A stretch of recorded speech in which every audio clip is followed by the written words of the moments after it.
Hey everyone, JGE here, and in front of me I have the Galaxy Watch Ultra, and I'll be showing you how to use the device without having to connect it up to a phone during the setup process. So this is the Ultra, the SM-L705U. So what you would want to do is go ahead and boot up your device with this top right button. And once you boot it up here, you'll be displayed with this screen here asking you to pair it up to a device. What you could go ahead and do is, as we can see, when we press this button here, or the Wear icon, at least 5 times, we'll get that. And then just press and hold the Wear icon.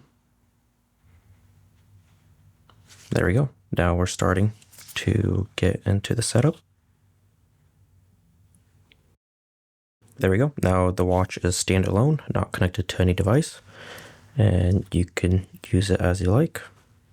Thank you for watching.